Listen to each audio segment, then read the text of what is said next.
Welcome to Riverside Chiropractic. My name is Shannon. I'm one of the chiropractors that works here. I'd like to talk to you today about posture. Patients will often come into the clinic with various aches and pains and injuries and so on, but I'll often ask, what can I do to improve my posture? And I often say to them, basically to improve your posture and treat the underlying cause of what's causing changes to your posture or the injury that you're presenting with. And your posture will naturally improve. Your posture is a reflection of how the musculoskeletal system is functioning, and particularly how the spine, the ribs and the pelvis are functioning. This is the axial skeleton where everything else attaches to. And changes to the curvature and the alignment of the spine or the pelvis will reflect within your posture. The spine itself, you've got 24 bones that make up the spine, and at the front they're joined by a very thick ligament called the intervertebral disc. They separate each individual bone. They help to give the spine the curvature and the shape that it has, and also act as shock absorbers to absorb a lot of repetitive physical stresses that are placed on the spine throughout your life. At the back of the spine, so the curvature and the alignment of the spine, changes to your posture, will be a reflection of the changes in the freedom of movement of these joints. Joints like you'd sprain any other joint. You've also got two bones that make up the pelvis.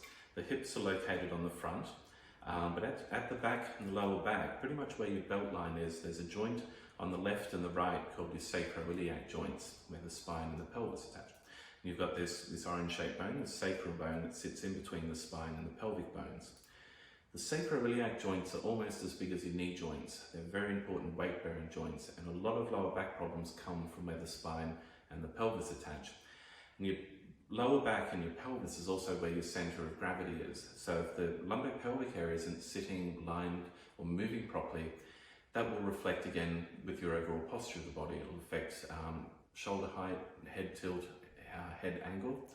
So again, by getting the underlying skeletal structure aligned and moving and functioning properly, the joints, the nerves, the muscles and the ligaments should. And therefore your posture, your movement, mobility, and all the various aches and pains that have brought the patient into the clinic will all improve by themselves. So as I said, the alignment and the curvature of the spine and the pelvis is important when we're looking at posture. We also tend to look at head and shoulder height. If a person has a slight head tilt or slight rotation of their head, again, it's a reflection of how their posture is relative to how the spine is functioning. We'll also look at shoulder height. Some people have one shoulder higher than the other, and also the height of their shoulder blades. One shoulder blade can be slightly higher, or one shoulder can be sitting forward relative to the other. So again, these changes in your posture reflect how the muscles and the joints of the body, musculoskeletal system are functioning. We also look at pelvic height, look at hip height and pelvic level.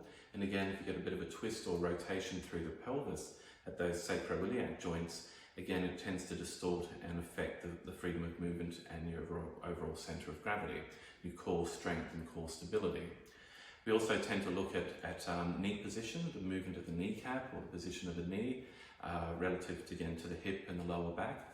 And also if a person is flat-footed, if they pronate with their feet, about 1 in 5 people have pronation problems with their feet, and that can lead to foot, ankle, knee and or back problems.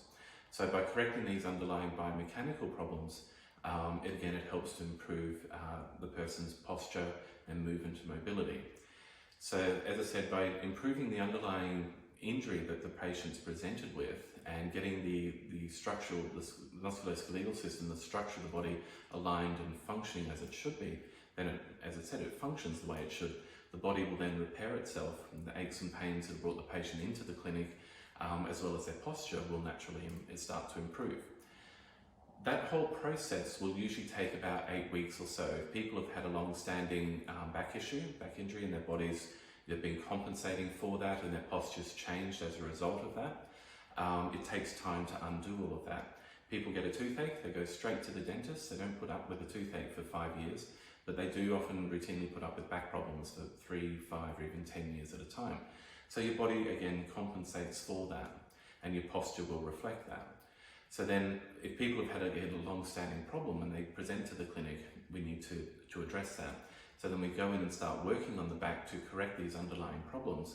And again, it starts to change the way the muscles, the joints, the nerves, the ligaments of the back start to function. And again, people's posture starts to change to reflect that. Once a person's starting to move and function better and their physical symptoms, their aches and pains are starting to improve, the second goal then is to then improve the strength and flexibility of the back. And it's that stage after usually about 8 weeks or so that Pilates and yoga classes are effective. We've also got a back strengthening course that we have here by Maureen, one of the massage therapists that works in the clinic. She's done a back strengthening class that's gradually designed to improve the strength and flexibility of the back over an 8-week period to help to rehabilitate the patient's back injuries that they present with. So that again will help to improve the strength and flexibility and the posture of the back to also help break this cycle so that people aren't getting ongoing back problems. Because our ultimate goal is to prevent people getting further back problems once we've got the underlying problem corrected that the patient's originally presented with. Again, you're taught to look after your teeth throughout your whole life. So ideally you should be looking after your back your whole life because you're using your back on a daily basis. And people, as I said, generally don't do something on a daily basis, on a regular basis at any point to look after their back. And this is why 80% of people end up with back problems because they're constantly using their back every day. They don't look after their back on a regular basis and they invariably end up with back injuries. And the trap I think people fall into, I think, well, because if you start to talk to people about back problems, everyone will start to complain about their back because most people, about 80% of people have had back problems at some stage of their life.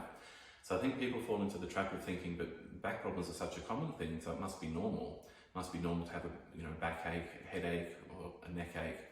But again, it's not normal to have a toothache, and it's certainly not normal to have a backache. So if you're in pain, or if you've got changes to your posture, your movement, and your mobility, it's generally a reflection of the underlying biomechanical problems within the spine and the pelvis. And by getting that underlying problem corrected, that's what will get to the cause of the problem.